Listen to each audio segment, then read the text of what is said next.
chicos, buenas tardes.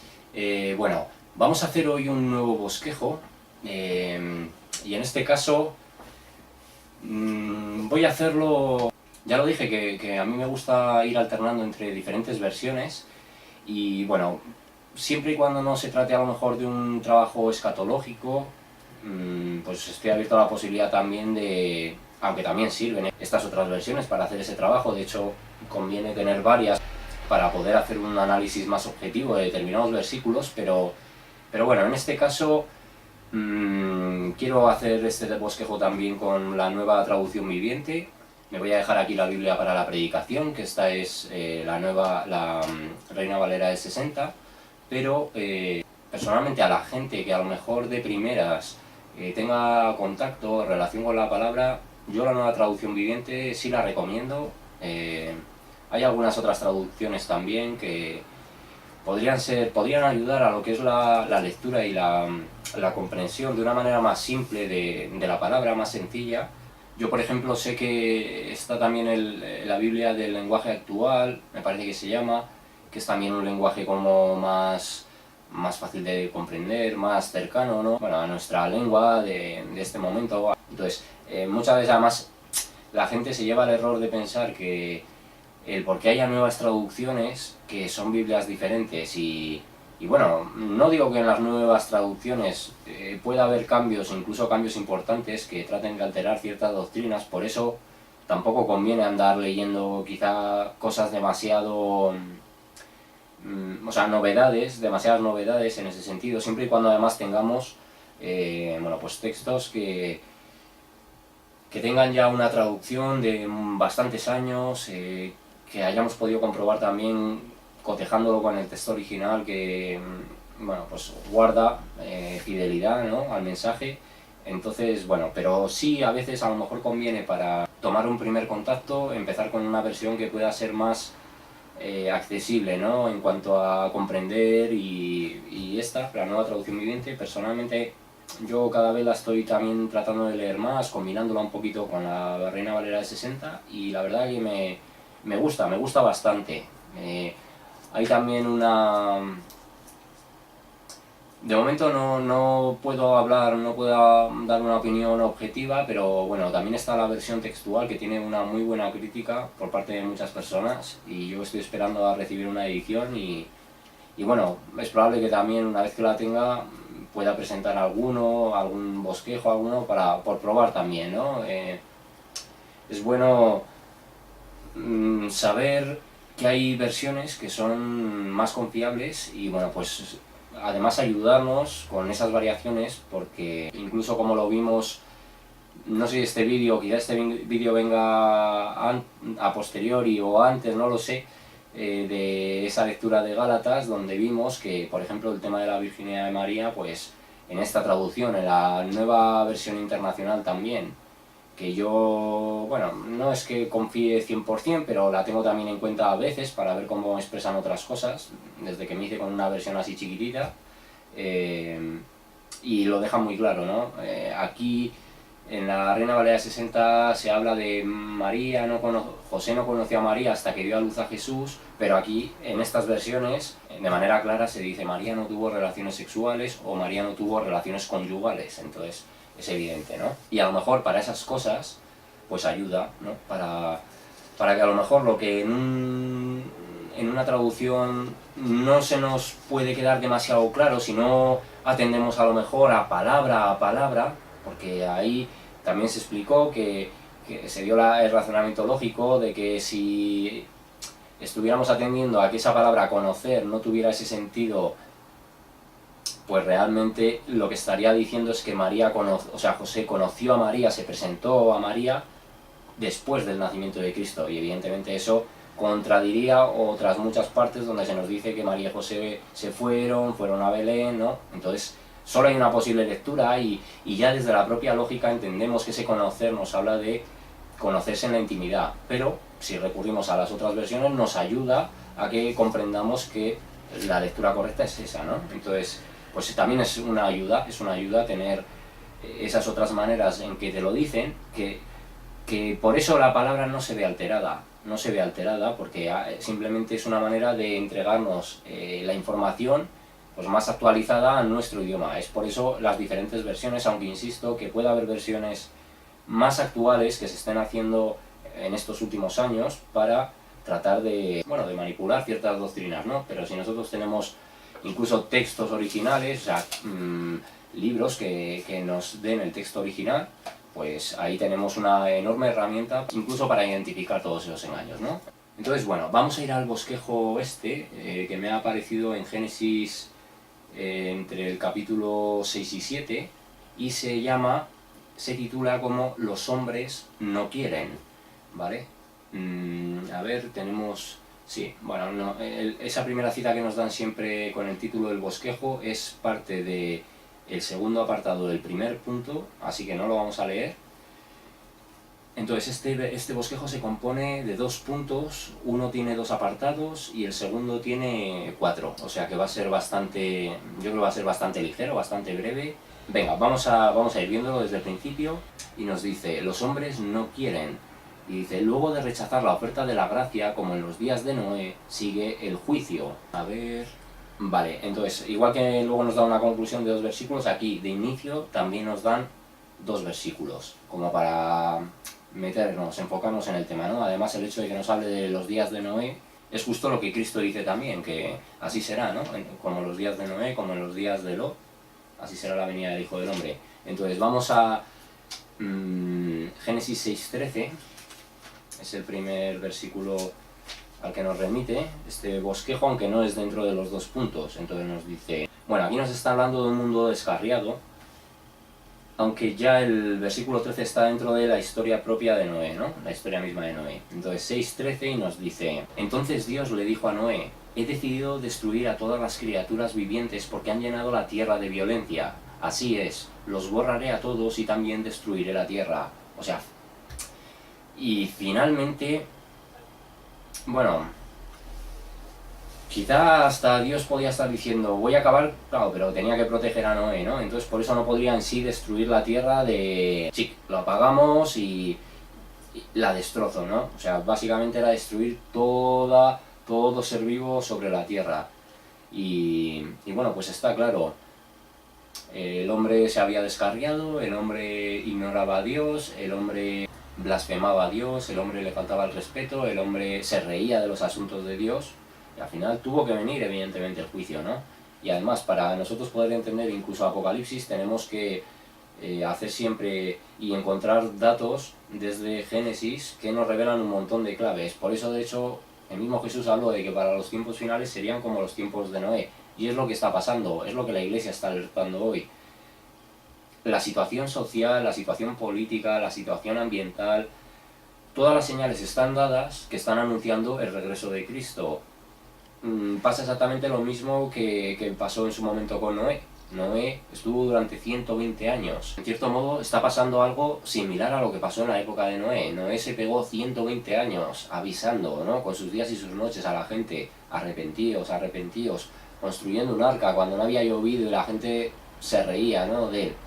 Pues es un poco la situación que se vive en la iglesia, pero todavía para Noé era todavía más difícil, porque hoy, aun con todo, sigue habiendo iglesias, sigue habiendo, no siendo mayoría, pero sigue habiendo bastante gente que está hablando de la palabra de Dios.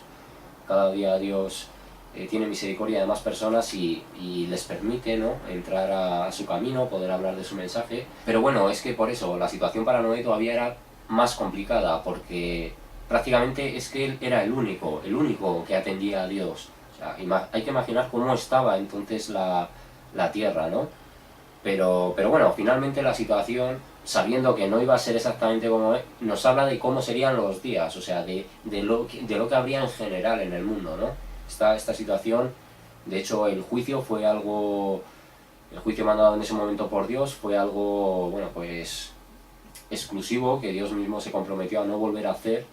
Pero bueno, esto tiene que ver también con, bueno, pues precisamente con esos hijos de Dios que, y además se nos dice de hijos de Dios, por lo tanto sí hay sí hay, en ese sentido, por lo que vino este juicio, una mezcla entre los hijos de Dios, porque se nos habla los hijos de Dios, o sea, y al humano se nos habla como los hijos de los hombres. O sea, no nos están hablando exactamente lo mismo ahí en esta parte de Génesis cuando nos dice los hijos de Dios. Entonces, esos hijos de Dios vieron a las mujeres de los hombres, además no lo dice así, vieron a las mujeres de los hombres hermosas y se unieron a ellas. Entonces, de ahí salió algo diferente, ¿no? Los gigantes, los Nephilim, que se nos habla aquí, pero que no tiene nada que ver con la teoría ridícula de gente que habla de que Satanás embarazó a Eva y de ahí viene Caín y...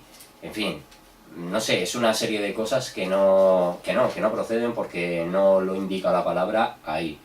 Entonces, es que además es absurdo, es ridículo y de hecho es antibíblico, porque en Génesis 4.1 nos dice, ahora bien, Adán tuvo relaciones sexuales con su esposa Eva y ella quedó embarazada. Cuando dio a luz a Caín, dijo, con la ayuda del Señor he tenido un varón. Tiempo después dio a luz al hermano de Caín y le puso por nombre Abel. O sea, que no hay aquí embarazos de Satanás, como venden muchos, que... Es que yo no sé la gente de dónde se sacan estas ideas, ¿no? Porque es que no lo dice claramente. Adán tuvo relaciones sexuales con su esposa. Vamos a mirar un segundo aquí. Adán tuvo relaciones sexuales con su esposa. En Génesis 4, versículo 1. Pero bueno, o sea, es claro, ¿no? Sí hubo una relación, conoció a Adán a su mujer, el mismo término que nos utiliza de hecho con José, conoció a Adán a su mujer Eva, la cual concibió y dio a luz a Caín, y dijo, por voluntad de Jehová he adquirido varón. Entonces, pues la Reina Valera 60 nos lo dice en ese mismo término, ¿no? Que luego utiliza a la hora de cómo José conoció a María en lo íntimo, ¿no? Entonces, no tiene nada que ver, no tiene nada que ver. O sea, digamos, esa relación de los hijos de Dios, que son los ángeles caídos, con las mujeres de los hombres, es en otro punto, pero no es con el humano inicial, con Eva, ¿no? No es el humano inicial. Adán, Eva extraída, ¿no? También de ahí. Bueno, pero que no viene de ahí, que no nace en ese punto. Y asegurar eso. Y es que esta es la corriente que en muchos casos se está llevando por internet, ¿no? De la simiente de la serpiente, y ellos lo que afirman es eso, que Abel era el bueno y venía de los humanos, y que Caín era el malo y que procedía del embarazo de Satanás, ¿no? O sea, evidentemente Dios no lo iba a permitir en su inicio, aun a pesar de que ellos cometieron el fallo, no iba a permitir tal cosa. Y es muy clara la palabra de Dios, o sea, es que lo está diciendo. De hecho, Caín es el primogénito, es el primero de los hijos, ¿no? Entonces, no es unigénito, porque luego vino Abel y luego vino Set, incluso, pero, o sea, que ni simiente de serpiente como se plantea en ese sentido, ni nada. Entonces, eso, lo de los Nephilim es en otro punto, y es justo antes, sucede antes del diluvio, es que además, o sea, nos lo está diciendo. Aquí hablando en el versículo 6, bueno, de hecho en el capítulo 6, que es en el que estamos, hemos leído el 13, donde nos habla del juicio, pero al inicio nos dice, hablándonos de un mundo descarriado, dice, luego los seres humanos comenzaron a multiplicarse sobre la tierra y les nacieron hijas. Y nos dice, los hijos de Dios vieron a las hermosas mujeres y tomaron como esposas a todas las que quisieron. Entonces, aquí para hablarnos de los hijos de Dios, nos habla de la palabra Ben Elohim, ¿vale? O sea, nos está hablando de los hijos de Dios, ¿no? Aquí nos está hablando de los ángeles caídos. Y además es eso, es que por un lado nos habla de los hijos de Dios y por otro lado, en el hebreo, en el versículo 2, nos habla de que tomaron en vez de decirnos a las hermosas mujeres, que esta es la traducción que nos da, lo vamos a ver. Viendo los hijos de Dios que las hijas de los hombres, exacto, por ejemplo, este tema en concreto, para saber cuándo esa fusión entre los ángeles caídos y las mujeres humanas se produjo, es más adecuado acudir a la Reina Valera 60, porque además aquí en la anotación, a pesar de que la traducción nos habla, los hijos de Dios vieron a las hermosas mujeres, nos ponen un asterisco y nos dicen en hebreo,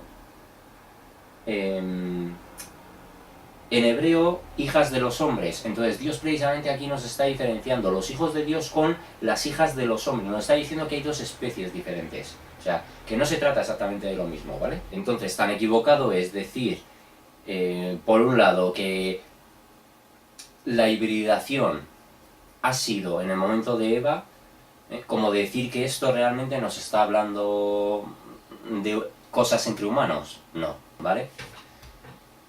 Y aquí de hecho es cuando luego después Dios, a partir del versículo 3, dice: entonces el Señor dijo, mi espíritu no tolerará a los humanos durante mucho tiempo, porque solo son carne mortal. En el futuro la duración de la vida no pasará de 120 años. Pero, nuevamente, esto podría dar a entender que el humano tiene el tope de 120 años. Sin embargo, la manera en que nos lo dice, dice, no contenderá, vamos a leer aquí en la Reina Valera de 60, dice, y dijo Jehová, no contenderá mi espíritu con el hombre para siempre, porque ciertamente él es carne, mas serán sus días 120 años. Entonces, Dios ha establecido conjuntos de años. Cuando nos habla en su palabra, finalmente siempre son conjuntos de años. Entonces, como luego también establece los jubileos a través de las fiestas, nos habla de 49 más 1, el jubileo, o sea, un super jubileo, porque son a partir de periodos de 7, entonces un gran jubileo son cada 50 años, ¿no? Entonces, al final estos 120 años, por las cuentas matemáticas que cumplen, en cuanto a los 6.000 años de la historia, son 120 jubileos. Entonces, Dios mismo aquí estaba diciendo, antes de dar luego todas las fiestas, ya estaba diciendo exactamente la duración que tendría la humanidad sobre la Tierra. Y serían 120 jubileos. Hoy en día estamos ya en el 120 jubileo. Por eso los tiempos finales, con la creación de Israel, con las señales del fin, es toda una obviedad, ¿vale? Y todo cuadra, todo en la palabra de Dios cuadra. Simplemente que si nosotros vemos únicamente una pieza del puzzle, no vamos a relacionar, pero cuando empezamos a ver todo unido, pues no quedan dudas, estamos en los tiempos del fin. Entonces, bueno, pues ese es un tema importante y de hecho me parece bien estarlo leyendo desde aquí, pero que justo en este versículo, para este tema, lo tengamos también la Reina Valera 60 para que veamos cómo sí nos puede ayudar esto a tener una lectura, una comprensión más fácil, pero quizá para cosas concretas conviene recurrir a otras versiones que son más precisas con el texto original, ¿vale? Más acertadas en cuanto ya no tanto a adaptar el idioma a nuestra comprensión, sino verdaderamente a lo que se dice en el texto original. Porque ya lo vemos, que es que en hebreo, y aquí es muy importante, porque que nos diga, los hijos de Dios vieron a las hermosas mujeres, pues es que claro, podemos entender los hijos de Dios como la creación de Dios, pero no es así, porque además la palabra hijos de Dios finalmente siempre es algo limitado, o sea, no influye a toda la humanidad, no todos, toda la humanidad, todo es creación de Dios, pero no todos son hijos de Dios, y así se nos dice. Entonces aquí hay como una exclusión, aquí es un grupo en concreto, porque además luego nos dice, versículo 4, en esos días y durante algún tiempo después, vivían en la tierra gigantes nefilitas, los nefelim, ¿no? Aquí, en este caso nos habla de, había gigantes en la tierra en aquellos días. Entonces, de ahí vienen también, ¿no? Para no irnos en exceso del punto, lo vemos como después de rechazar la oferta de la gracia, porque a través de Noé, Dios estaba avisando, viene juicio, hoy en día a través de la iglesia lo está avisando, viene juicio, de todas las señales, de todo el cumplimiento, o sea, no podemos ignorar la realidad, podemos ignorarla, pero eso ni va a hacer que la realidad no se cumpla, ni va a provocar que los tiempos se retrasen, no, está todo establecido, todo se va a llevar a cabo, y es nuestra responsabilidad que atendamos a la palabra de Dios, para que seamos conscientes, para que si no tenemos el don de la fe concedido por Dios, roguemos misericordia a Él, y bueno, se apiade de nosotros, ¿no? Y nos entregue esa fe necesaria para poder estar junto a Él, porque sin fe nadie puede agradar a Dios. Entonces, aquí en este tiempo había precisamente también eso, falta de fe, ¿no? La gente no creía en Dios, no confiaban en Él, y por lo tanto no daban credibilidad. Es justo lo que está sucediendo hoy también con la gente de la iglesia. Rechazan su palabra y por lo tanto cuando les hablas de lo que está pasando, no resuena en ellos, no le prestan atención, pues bueno, es un problema, ¿no? ¿Por qué? Porque después de la advertencia viene el juicio, y así está establecido. Venga, entonces esta primera parte de la introducción, donde nos habla del juicio, también nos la comentan en Juan 3:36. Aquí nos está hablando de cuando Juan el Bautista exalta a Jesús, además estuvo apartado, se estuvo preparando, ¿no? Dios lo estuvo preparando para la labor que tenía que hacer, Pero bueno, en el versículo 36 nos dice: los que creen en el Hijo de Dios tienen vida eterna. Los que no obedecen al Hijo nunca tendrán vida eterna, sino que permanecen bajo la ira del juicio de Dios. Vemos aquí además uno de los ejemplos donde para hablarnos del juicio nos hablan de ira, ¿no? Ya lo hemos visto, lo mismo, no sé si el vídeo vendrá antes o después. He grabado un vídeo con 16 notas sobre el arrebatamiento. Queda muy claro, de manera muy clara demostrada, que Apocalipsis, el propio libro de Apocalipsis, tanto en el sexto sello, nos habla ya de la ira de Dios, como en el séptimo, o sea, la parte de las copas de la ira, cuando la gente dice esto es la ira, ahí Dios nos habla en su palabra que se consuma la ira de Dios, o sea, que concluye la ira de Dios, que finaliza, ¿no? Dando a entender precisamente que todo es parte de un mismo proceso, de la ira de Dios, y así lo está diciendo además. Entonces, y aquí aparte nos hablan también de eternidad, y tiene sentido tanto con el juicio previo al milenio de Cristo, o sea, los 7 años de tribulación y gran tribulación, 3 años y medio y 3 años y medio, pero también tiene un sentido con que, digamos, la eternidad en el lago de fuego, pues eso va a ser una ira continua también, ¿no? Porque solo el hecho ya de que las almas se sientan distanciadas de Dios para siempre, es que esto no es reversible, es para siempre. Tenemos que entenderlo así. Yo de pequeño me pasaba que, pero de muy pequeño, yo ni siquiera, no tenía conciencia prácticamente, pues de nada, o sea, sí sabía, tenía conciencia de lo que supondría la muerte, pero yo por las noches, no sé por qué, me imaginaba, vamos, por las noches pensaba, tengo como el recuerdo de como si yo por las noches subiera como hacia una luz, una estrella, y veía, para mí, en mi imagen, la imagen, la noche, el sueño, el proceso del sueño suponía eso, suponía como irme a esa estrella a la que me iba, bueno, y volver, ¿no? Cada noche, eso es lo que suponía para mí. Y yo, pensando en la muerte, pensé que, bueno, sería como irme un día allí donde me iba por la noche, pero ya para no volver jamás. Así yo me planteaba la muerte, pues esto será así, simplemente lo que pasa por las noches ya no volveré nunca aquí.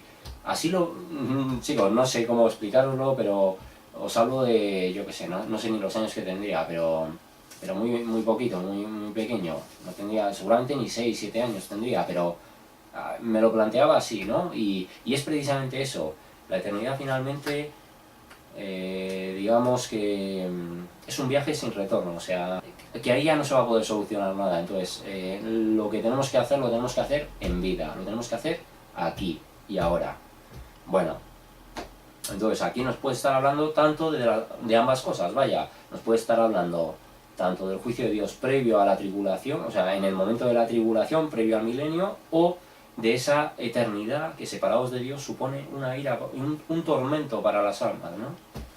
Bueno, vale, vamos a empezar con el primer punto, la gran misericordia de Dios hacia sus criaturas. Esto es una de las cosas que los hombres no quieren, la gran misericordia de Dios hacia sus criaturas.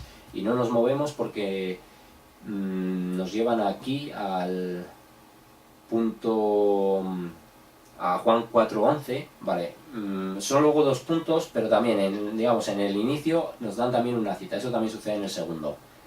Vale, al final van a ser un poquito más de lo que pensábamos, vale.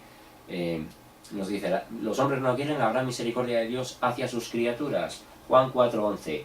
Aquí nos está hablando de Jesús y la mujer samaritana, y hablándonos nos dice, esto es hablando la propia mujer samaritana, dice, pero Señor, usted no tiene ni una soga ni un balde.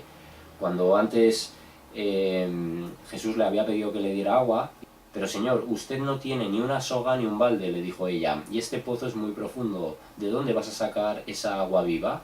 Y de hecho, porque claro, ya Cristo le había hablado, le había dicho antes en el versículo 10, Jesús contestó, si tan solo supieras el regalo que Dios tiene para ti y con quién estás hablando, tú me pedirías a mí y yo te daría agua viva. O sea, Jesús vino, Jesús dejó su testimonio, Jesús dejó su palabra, Jesús dejó, de hecho, digamos, un plano sencillo que hay que cumplir, un plano sencillo que hay que seguir, mejor, ¿no? Que es acercarnos a Él, arrepentirnos de nuestros pecados, confesárselos, apartarnos de ellos y poner nuestra confianza en Él.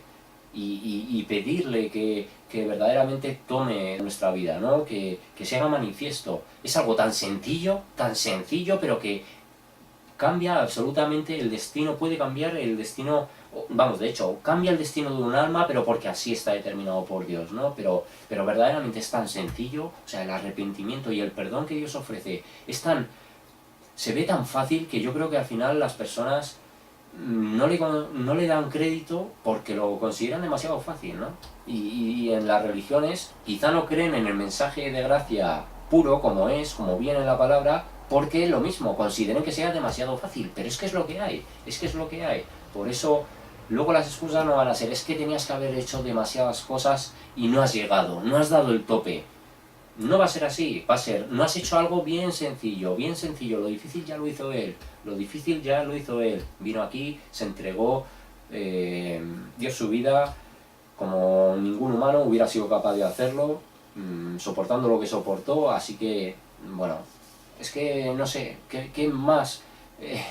Si es que Dios lo hizo todo, a pesar de todos nuestros errores, a pesar de toda nuestra maldad, a pesar de que no merecíamos ese regalo, Dios lo ha hecho. Y ahora, sin embargo, la gente aún se atreve, y en su momento, a juzgar, a señalar a Dios, qué malo, que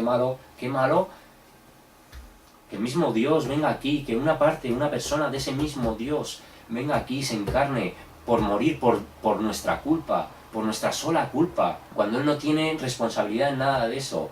Y encima es malo, ¿no? Sí, seguro que sí.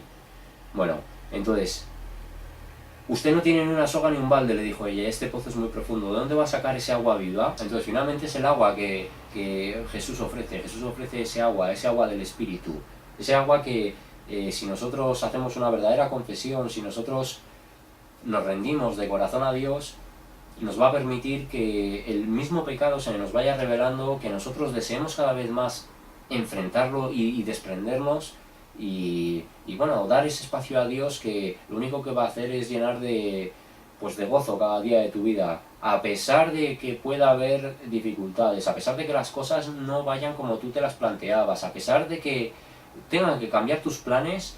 El gozo es algo interno que nadie te va a poder arrebatar, nadie, absolutamente nadie. Entonces, esa misericordia es lo que el mundo no quiere esa misericordia, porque la misericordia también, para entrar en esa misericordia hay que tener también, en primer lugar, un deseo de acercarte a Dios, un deseo de rechazar muchas partes de ti mismo y un deseo de agradarlo, y eso conlleva, pues, ciertos sacrificios y un compromiso. Entonces la gente no quiere compromisos, ¿no? La gente muchas veces quiere lo fácil. Pues si está la salvación, yo quiero la salvación, ya, pero no es así simplemente, ¿no? No es simplemente coger un boleto y ya está. Hay que, bueno, pues en respuesta a esa misericordia mostrada por el Señor, nosotros también tenemos que hacer cosas que testifiquen de nuestro agradecimiento para con Él, ¿no? Vale, pues ahí está, Juan 4:11 lo hemos leído, este apartado de la mujer samaritana cuando le está sacando el agua del pozo y Jesús le ofrece precisamente ese agua de vida eterna, ¿no? Esa salvación para su alma. Vale, vamos al primer apartado, apartado de este primer punto. No quieren lo que Él hace que convenza a las personas, lo que ilumina a las personas. La gente rechaza ese convencimiento que Él entrega, que Él deposita en el corazón de los creyentes. Es una idea importante que, sobre todo el ateísmo, no entiende al pensar que esto es una cuestión de buena memoria, de mucho estudio. No es tanto eso, es que Él mismo, Dios mismo, convence de esta verdad al creyente, ¿no? Por eso en muchos casos, cuando hablas a lo mejor de conceptos bíblicos, te tildan de arrogante, o quizá en algunos momentos es que tú no has medido tus formas de manera correcta, pero hay muchos casos que no es así, que tú no estás hablando desde una zona arrogante, sino que la propia palabra es ofensiva, y entonces la gente lo toma como que tú eres el arrogante, ¿no? Pero es porque esta palabra es dura, y entonces pues provoca que las personas sean confrontadas y sean puestas en una zona incómoda para ellas, ¿no? Porque su propia conciencia se sienten amenazadas con la palabra de vida. Venga, entonces, Él convence e ilumina a las personas en Juan 16:8 y nos habla, aquí nos está hablando de la obra del Espíritu Santo. Aquí está hablando Jesús y dice: en cambio, si me voy, entonces se lo enviaré a ustedes, hablándonos del Espíritu Santo. Versículo 8, y cuando Él venga, convencerá al mundo de pecado y de la justicia de Dios y del juicio que viene. Entonces, convence, verdaderamente es lo primero que hace el Espíritu Santo. La primera labor que tiene sobre el creyente es que te muestra el pecado, lo saca a la superficie, te muestra toda la inmundicia en el ser humano, en uno mismo. Puedes ver lo que hay en el mundo, pero el Espíritu Santo, en lo primero en lo que se va a encargar es en revelarte todos tus fallos, todas tus faltas. Es lo primero que hace, entonces convence al creyente. Eso que provoca que el creyente tenga la seguridad de que necesita un Salvador. Y entonces, a partir de entonces, se tiene que ver manifestado un cambio, ¿no?, que demuestre que hay una lucha para con el pecado. Y dice además: convencerá del pecado, de la justicia de Dios, porque es a través de la ley, a través de todos los mandamientos, como Dios nos demuestra que la ley se ha hecho precisamente para orientarnos, o sea, para que nosotros podamos manejarnos en un camino más recto sin poder estar libres de pecado, pero se ha hecho básicamente para que nosotros podamos modificarnos, podamos modificar nuestra conducta, ¿no? Nuestra conducta, nuestros pensamientos, nuestros sentimientos. Precisamente se nos da eso, es como una guía de instrucciones, ¿no? Es como si a ti te entregan un mueble, pero no te dan todo piezas sueltas, tornillos, todo, pero hablo de algo bastante complejo y no te da la guía de instrucciones, pues quizá no seas capaz de montarlo nunca, ¿no? Pues aquí es un poco similar. Dios nos está entregando una guía de instrucciones para que nosotros nos reconozcamos a nosotros mismos, para que sepamos la justicia perfecta del Señor y que con esta ayuda precisamente nos enfoquemos de una manera más adecuada, ¿no? Sin la posibilidad de alcanzar una perfección que se adecue a la moral, a la ética de Dios, porque somos humanos y somos imperfectos en sí mismos, ¿no?, a causa de la caída. Entonces, aparte de que nos convence de la justicia de Dios, también del juicio que viene. Es el Señor el que revela los tiempos a través de todas las evidencias de su palabra. Es el Señor el que a través de las señales demuestra que, bueno, pues que estamos llegando al fin del periodo de la gracia, ¿no? Es a través de todo eso, y además es a través de que dentro mismo de nosotros el propio Espíritu Santo nos alerta de que estamos así. Por eso también nos impulsa a trabajar, por eso nos impulsa a llevar el mensaje a otras almas. Entonces nos convence. Finalmente el Espíritu Santo es el que hace esa labor. Digamos que además el creyente tiene, a través y a partir del sacrificio de Cristo, el creyente tiene, digamos, una comunión tanto con el Padre, con el Hijo, pero como con el Espíritu Santo. Con el Padre, con el Hijo, como con el Espíritu Santo. Pero digamos que con el Espíritu Santo es con quien más cercanía tenemos. Y muchas veces, yo no digo que se le ignore, pero a veces quizás se habla demasiado, no demasiado, pero se menciona al Padre y al Hijo, pero también al Espíritu Santo le tenemos que tener esa misma consideración, porque precisamente es el que más cerca está de nosotros, ¿no? El que está con nosotros, de hecho. Entonces, pero bueno, sabemos que todo es parte de un todo, ¿no? Sabemos que es parte de un todo, pero por eso tampoco tenemos que obviarlo o dejar de mencionarlo, porque es gracias a Él, ¿no? Es gracias a Él. Entonces, bueno, pues ahí nos lo dice. La justicia nos convence al mundo de pecado, de la justicia y del juicio. Vamos a seguir leyendo un poquito. Dice: el pecado del mundo consiste en que el mundo se niega a creer en mí. Es el mayor pecado de todos. Aparte de que todos tenemos pecado, digamos que esos pecados quedan en un segundo plano cuando hay rechazo a Dios, cuando hay rechazo a Cristo, cuando se desprecia la labor del Espíritu Santo que Él también disfruta haciendo en nosotros.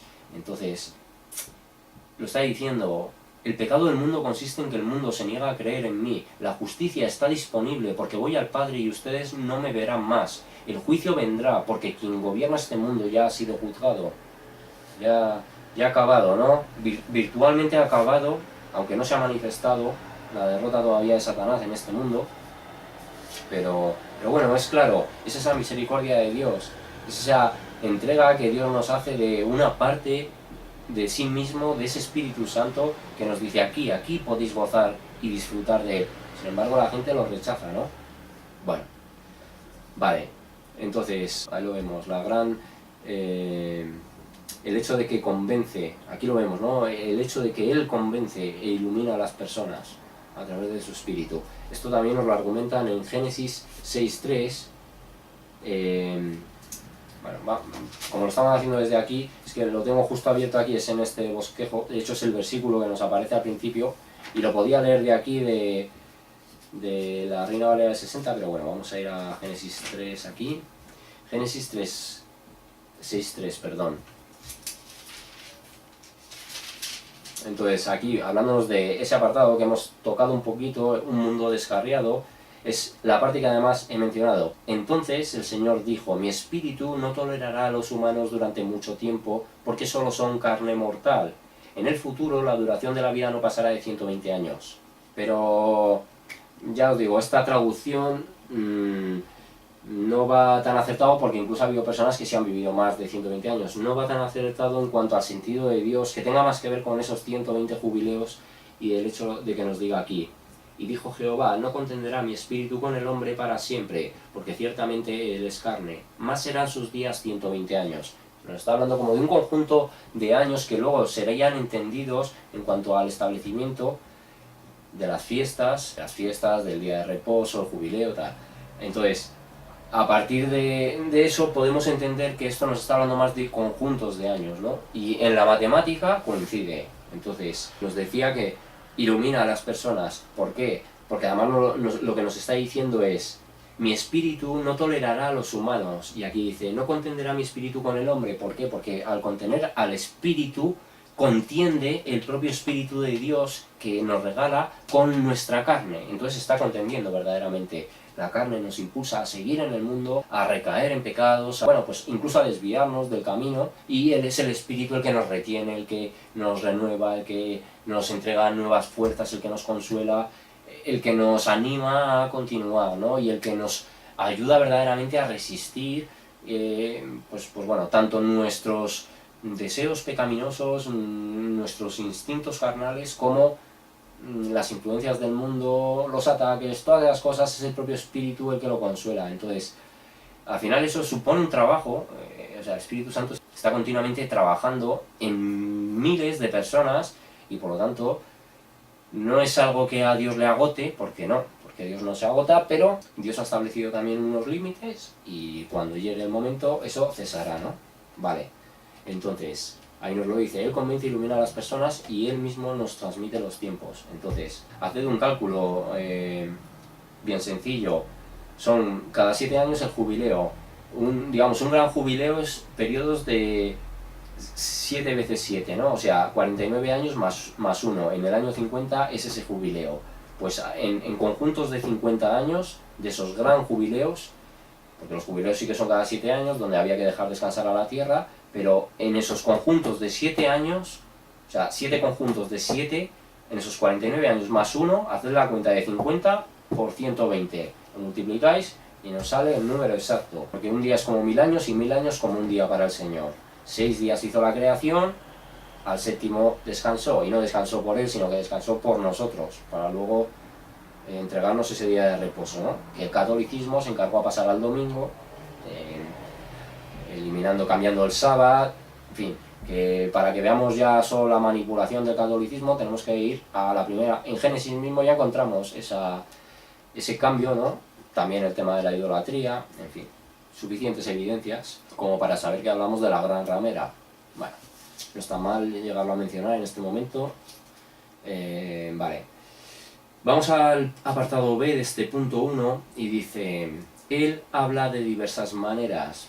Otra de las cosas que los hombres no quieren, ¿no? En este mundo. Él nos habla de diversas maneras. Y nos hablan aquí en Hebreos 1.1. Vale.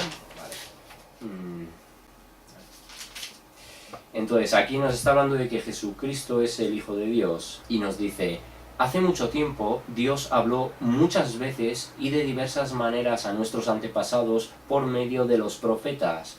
Entonces, es una de las cosas que también concede un crédito incuestionable a la palabra de Dios.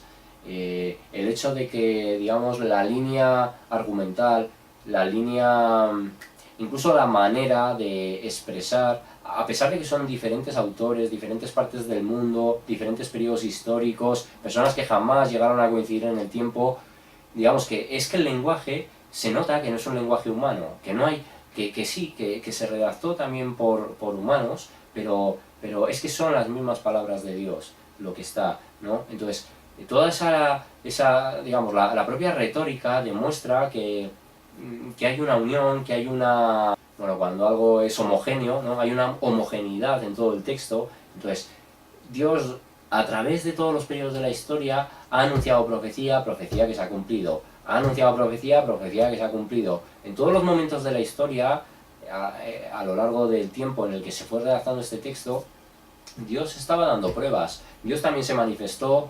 visiblemente en muchos momentos al inicio de la elección del pueblo de Israel, pero luego es que de hecho fueron los propios humanos los que, el propio pueblo de Israel, cuando Moisés subió al monte Sinaí, fueron los humanos los que dijeron, es verdad, quizá era una voz y una manifestación que podía provocar miedo, pero fueron los propios humanos los que le dijeron que Dios no nos vuelva a hablar, que no nos vuelva a hablar porque creemos que vamos a morir. Fueron los mismos humanos los que pidieron y solicitaron no hablar con Dios, no escuchar la voz de Dios, y Dios lo concedió.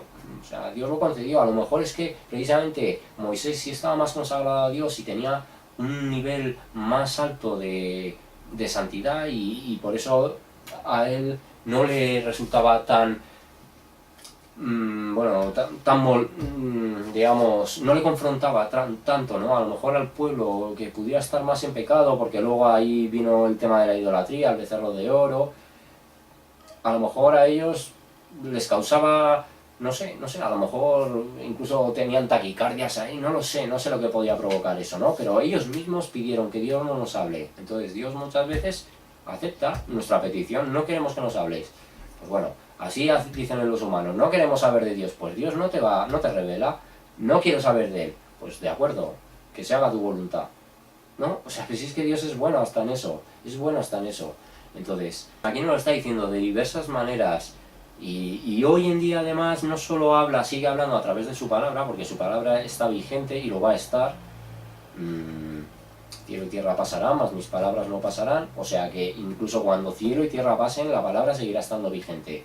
Pero es que hoy además todas las revelaciones en cuanto a evidencias científicas que hay en la palabra, se expuso en el libro, en el vídeo de la exactitud científica de la Biblia, y otras muchas cosas que se están dando, descubrimientos que se están dando arqueológicos, todo eso son maneras de Dios manifestarse también y de hablar en este tiempo, porque en este tiempo es cuando se está llevando a ese avance. En los tiempos del fin la ciencia se aumentará, como nos dice Daniel, pues todo ese avance científico que corrobora el texto bíblico es otra de las maneras en las que Dios hoy se está manifestando. Sin embargo, la gente prefiere ignorarlo, y no es necesario. O sea, para los hijos de Dios no es necesario que nos digan, se ha descubierto este cementerio filisteo, se ha descubierto estas monedas de la época de David, se ha descubierto, da igual, o sea, esto solo es una certificación, pero no es necesario. No es necesario, porque es que el propio texto traducido, incluso en una traducción que vemos que a lo mejor para algunas cosas no son del todo precisas para llegar a asuntos muy concretos, porque se nos trata de dar un lenguaje más actual, y entonces en algunas cosas pueden dar ideas no de manera tan clara como textos que están más cercanos al código original. Pero para recibir el mensaje de salvación, o sea, para nosotros entender cuál es el camino, cuál es la fórmula mágica, que es muy sencilla, arrepentimiento, confesión, apartarse en la medida de lo posible de cada uno de nuestros fallos y pecados, y poner nuestra confianza en Jesús. Es un esquema tan sencillo y tan simple que en cualquier versión, por muy manipulada que esté, se va a entender. Entonces, si lo tenemos hoy y lo seguimos rechazando, luego no digamos que es que el Señor es malo, que es que Él no habla, que es que Él se ha apartado, se ha olvidado del mundo. No, tenemos lo que necesitamos, y todas esas evidencias científicas es parte de lo que continuamente está saliendo, pero que la gente, como no se lo ponen en la caja tonta, como en televisión no te lo muestran, pues no le dan credibilidad. porque comulgamos simplemente con lo que vemos en los grandes medios. Ese es nuestro problema. Pero si nosotros recurrimos a todas las evidencias que hay hoy en día, científicas, evidencias científicas, como Sodoma y Gomorra, un lugar absolutamente cubierto de azufre puro, un azufre que no se encuentra en el mundo, atended, que no se encuentra en el mundo, 98% de azufre puro, no se encuentra. Entonces, si es que además contiene incluso vetas o restos de, pues como de material que no procede de esta tierra, ¿no? Entonces, bueno, pues que las evidencias están y que si nosotros queremos ignorarlo, solo va a ir en nuestra contra, es así de sencillo. Y por el hecho precisamente de que él continúa hablando, porque escribió una palabra que tendría vigencia más allá del milenio, o sea, es que más allá del milenio, esta palabra va a ser utilizada durante los 1000 años de Cristo sobre esta tierra, pero más allá del milenio va a seguir vigente, ¿no? Porque así nos lo dice, cielo y tierra pasarán, pero mi palabra no pasará. Bueno, pues ahí lo tenemos, no sabemos, no somos conscientes de a lo que renunciamos cuando despreciamos este texto. En fin, vale. Venga, pues vamos a entrar al punto 2 en este caso, ya hemos hecho los dos apartados más la cita inicial de este primer punto. Entonces aquí nos habla de que en los días de Noé Dios esperó pacientemente durante 120 años. Génesis 6.3, que es donde hemos ido antes, aquí lo tenemos abierto, pero bueno. Vale, bueno, como es la misma cita y de hecho la hemos explicado y en esta versión no me parece que esté traducida en el sentido correcto expresado, porque habla como en el futuro los años, como da más como a entender, quizá no es la intención de la traducción, pero da como más a entender que habla de la edad individual de cada ser, ¿no? Y aquí él está hablando de su relación del espíritu con el ser humano. Entonces, sí vamos a ver Génesis 6.3. En los días de Noé Dios esperó pacientemente durante 120 años. Vale, bueno, sí, porque realmente es lo que tardó, ¿no? Desde que le dio la orden, ya no tanto enfocado, aunque nos hablan del versículo 6, del versículo 3 del capítulo 6, pero luego así nos lo dice también, que estuvo 120 años pregonando, predicando a la gente, avisándoles, alertándoles de que venía juicio, de que se arrepintieran, de que buscaran a Dios, y lo ignoraron, ¿no? Fueron 120 años de burla, y bueno, bueno, lo que pasa es que aquí exactamente no nos están hablando de los 120 años de predicación, ¿no? Que puede tener incluso también un simbolismo, con el tiempo que iba a estar él predicando con lo que en el conjunto de periodos de 50 años sería el total de la humanidad, ¿no?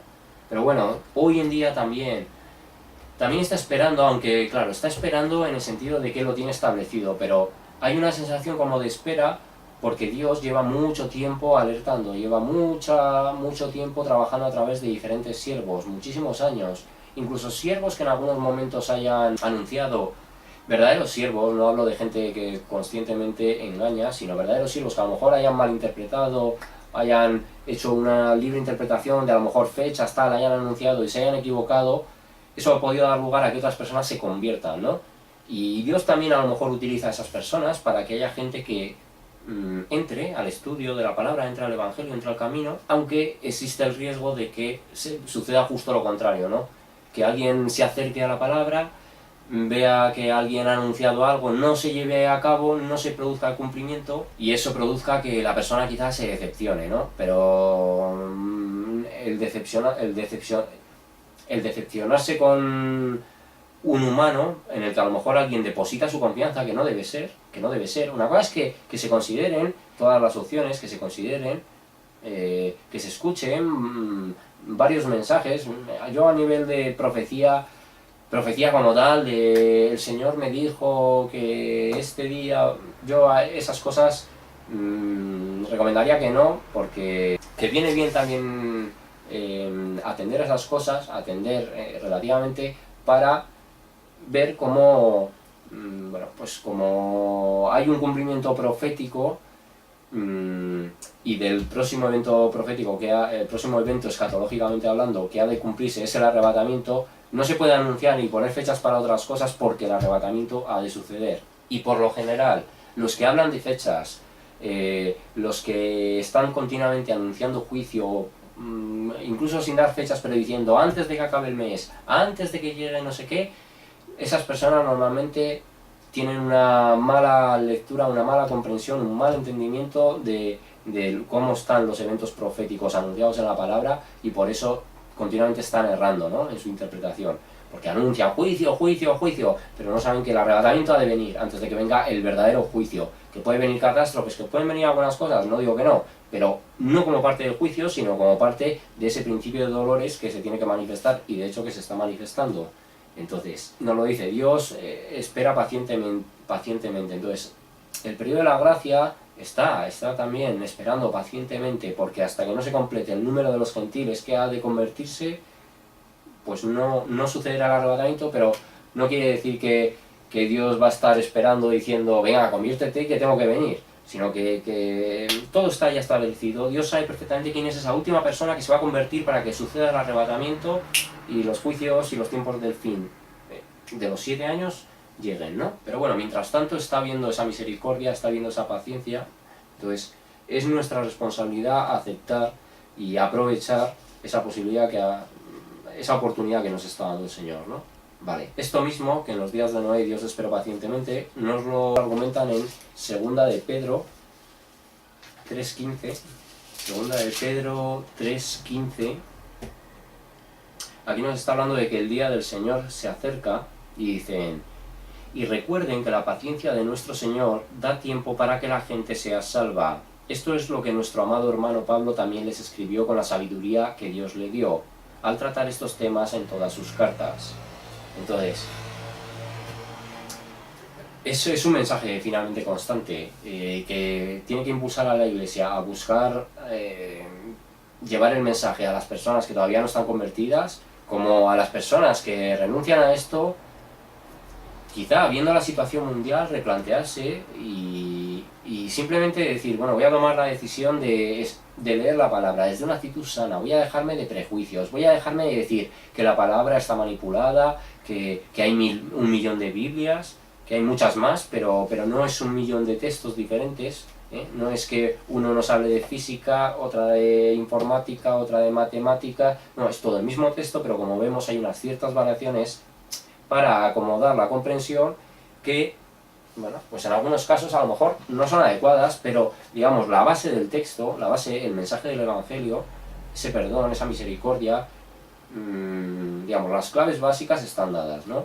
Entonces, si el Señor precisamente, que hay mucha gente que lo dice, pues es que no va a venir, que el Señor que no estamos en el tiempo, que la segunda venida va a ser dentro de 300 años o 50, que aquí esto no lo vamos a ver nadie los que estamos, si precisamente las cosas todavía no suceden, es porque además se tienen que cumplir los tiempos conforme están establecidos, pero por la misericordia de Dios. Entonces eso da muchas veces lugar y espacio a las personas a relajarse, a decir, no me tengo que comprometer, verdaderamente yo creo en Dios, pero no me tengo que comprometer en vida, porque no siento que estoy en los tiempos del fin. Entonces ya luego, cuando ya me haga un poquito más mayor, me arrepiento, me confieso, y entonces ahora no tengo que forzarme a renunciar a nada. Esa es una de las opciones que se manejan. No sirve eso, no sirve. Te quiero decir, tú te puedes engañar, pero a Dios no le engañas. Dios sabe perfectamente tus motivaciones, Dios sabe perfectamente lo que te mueve a hacer o a dejar de hacer.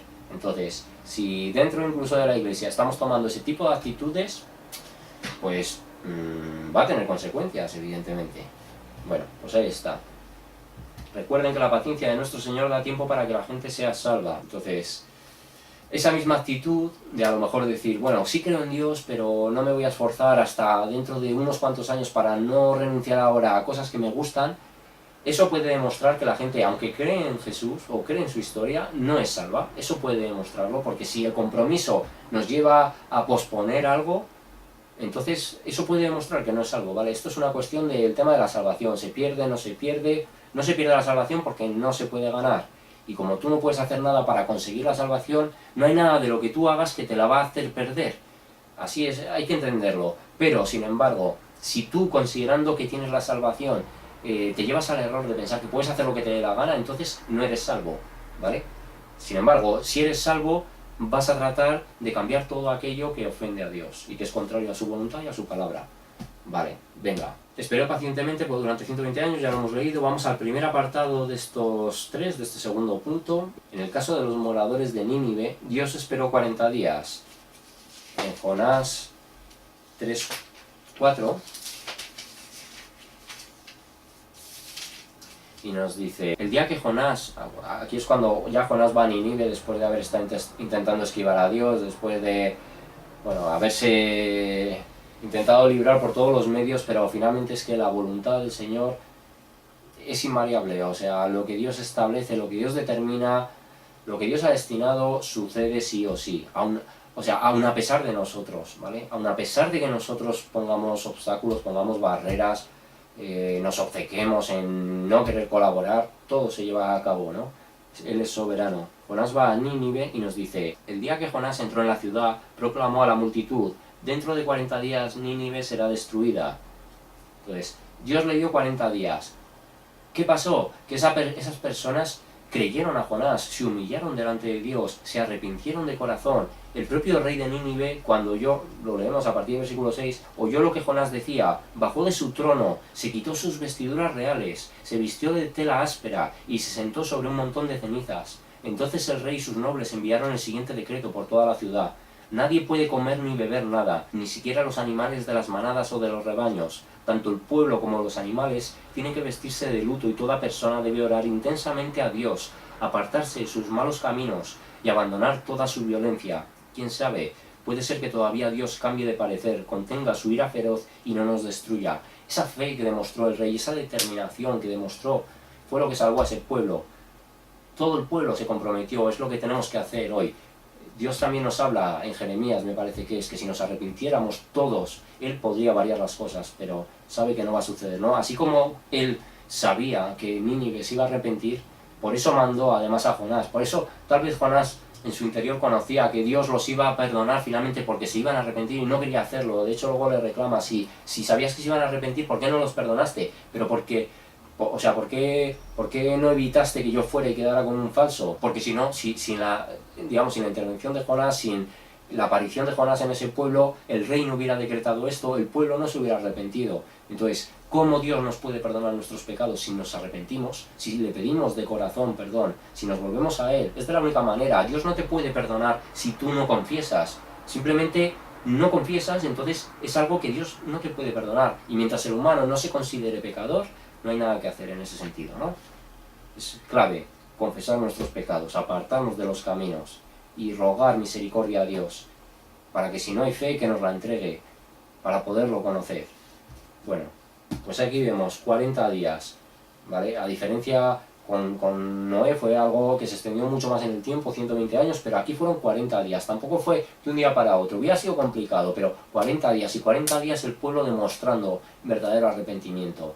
Pues Dios es fiel y tenía determinado destruirlo. Sabía que no lo iba a destruir porque sabía que se iban a arrepentir las personas. Pero las personas cumplieron y se comprometieron, ¿no? Eso es lo importante. Eso es lo que debería haber. Eso, si este mundo no estuviera tan controlado y sometido a los poderes ocultos y oscuros, las televisiones, los programas, las revistas, los periódicos, todo debería estar enfocado a lo mismo. Vemos que el mundo se está viniendo abajo, vemos que el mundo está entrando en un caos. Pero todavía no es el caos que va a venir. Cuando ya venga ya no se va a poder hacer nada para evitarlo. Pero si ahora la gente se lo tomara en serio, bueno, pues no sé. Quizá se podrían evitar, ¿no? Ciertos males, pero... Vale. Apartado B nos dice, en el caso del rico agricultor, esperó una noche. En Lucas 12:20, y nos dice... Aquí es la parábola del rico insensato. Y es porque antes una persona de la multitud se acercó y le dijo, maestro, por favor, dile a mi hermano que divida la herencia de nuestro padre. Y Cristo viene aquí a decir, bueno, a ver, yo no soy aquí el notario de nada. Entonces les contó una parábola como para que entendieran que las personas no deberían tampoco andar en disputas, y menos entre familiares, por asuntos materiales. Entonces nos está hablando aquí del rico insensato, que había acumulado mucha riqueza, se había preocupado mucho de ser alguien poderoso, de ser alguien próspero en este mundo, y esa noche estaba él planteándose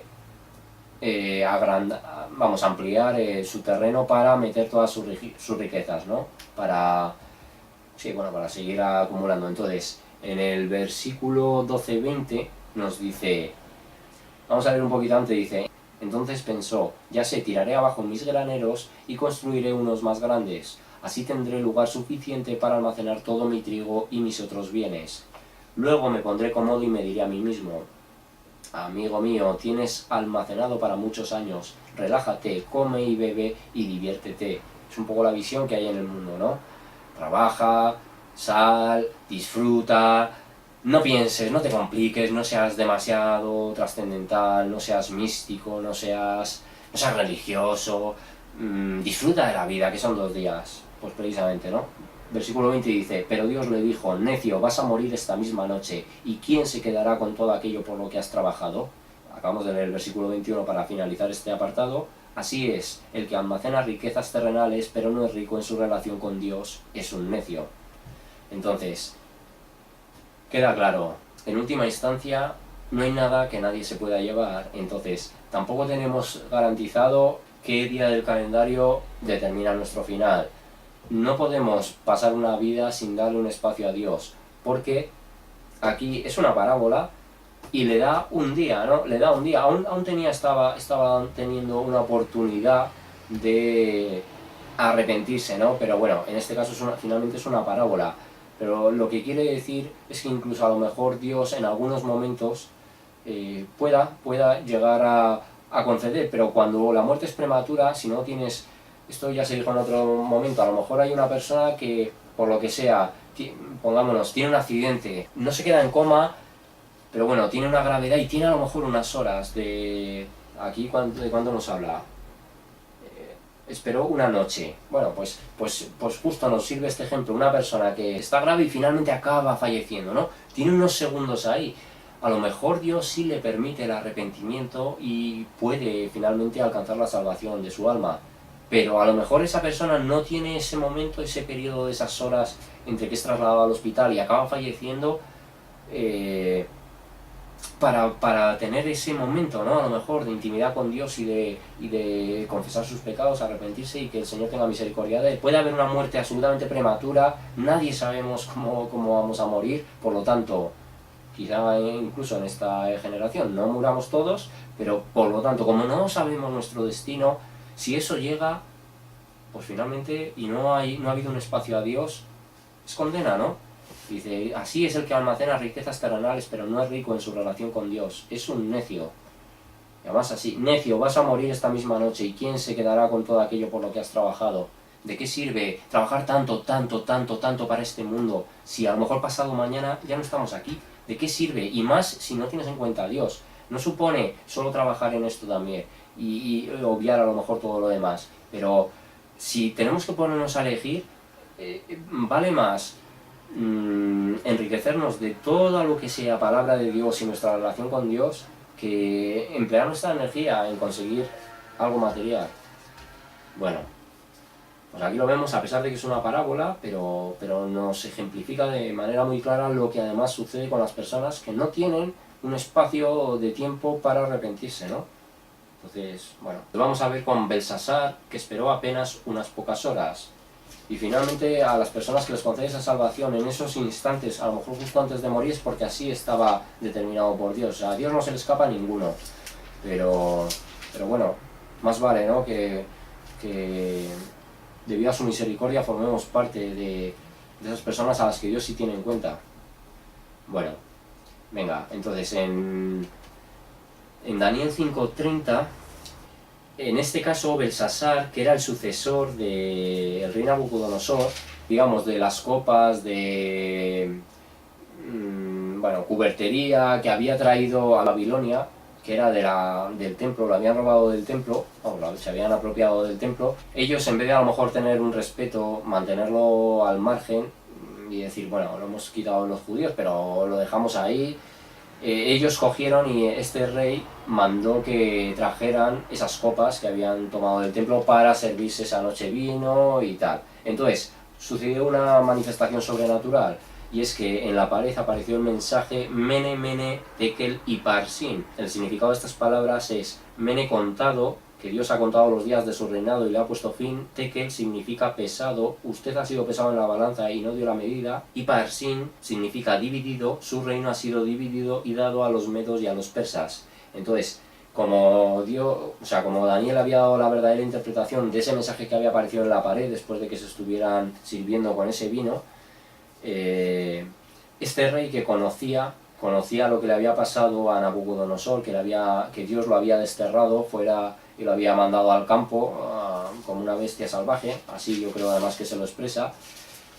Este rey, en vez de tener un respeto por ese mismo Dios que ya se había mostrado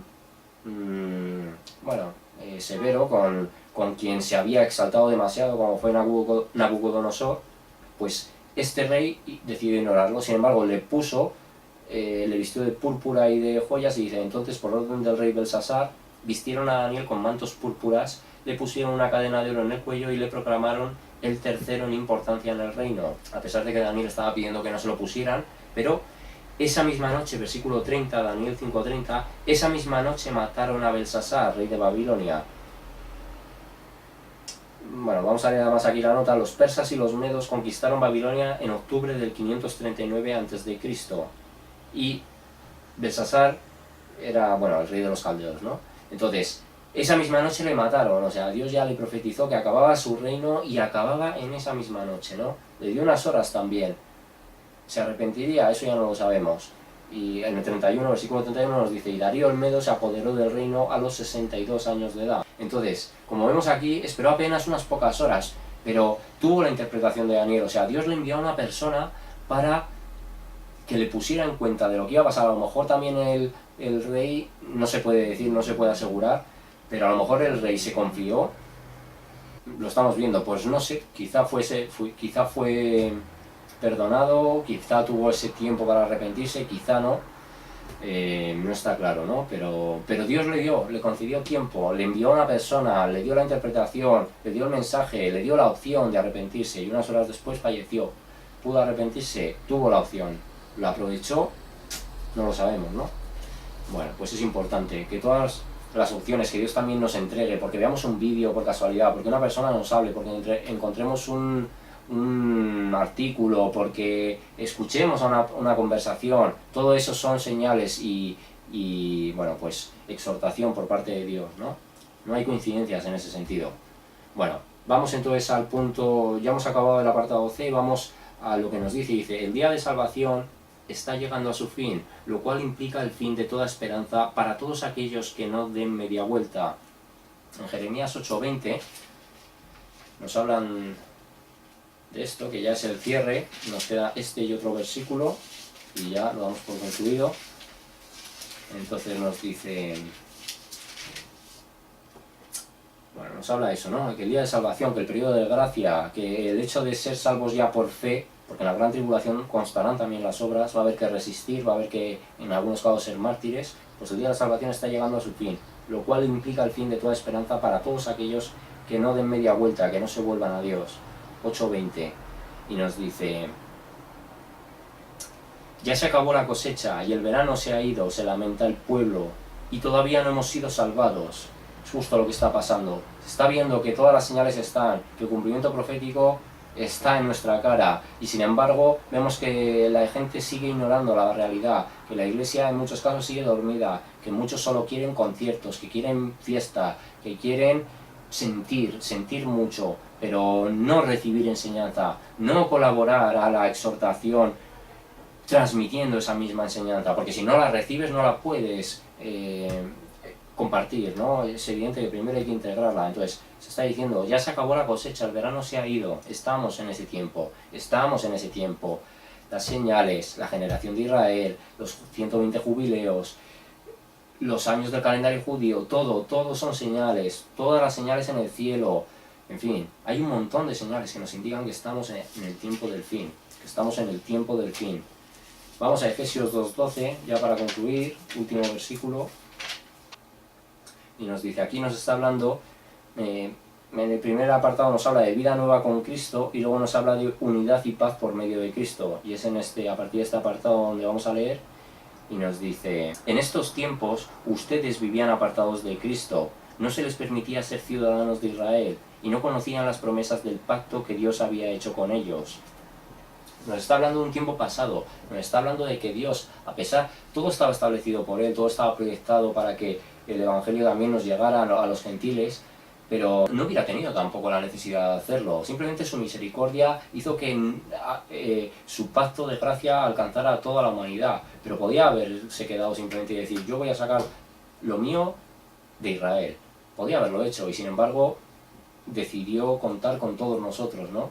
Entonces, pues es importante que nosotros aprovechemos ese amor que Dios nos ha demostrado, que aprovechemos la oportunidad que nos ha entregado de formar parte de su pueblo elegido. Es un pueblo finalmente espiritual, que estará formado a través de todas las personas, de todas las naciones, de todas las lenguas, pero el hecho de renunciar a esa posibilidad, bueno, es una actitud absolutamente estúpida por nuestra parte. Es que hay que decirlo así porque el regalo es tan grande, la facilidad también es relativa, entonces, bueno, prácticamente más que relativa, la facilidad es, o sea, digamos, el compromiso y la salvación en realidad es gratuita y es tan sencilla de poderla recibir, que en realidad te la entrega Dios. No es que tú la recibas o que tú la consigas, sino que Él te la entrega de una manera tan sencilla que no podemos estar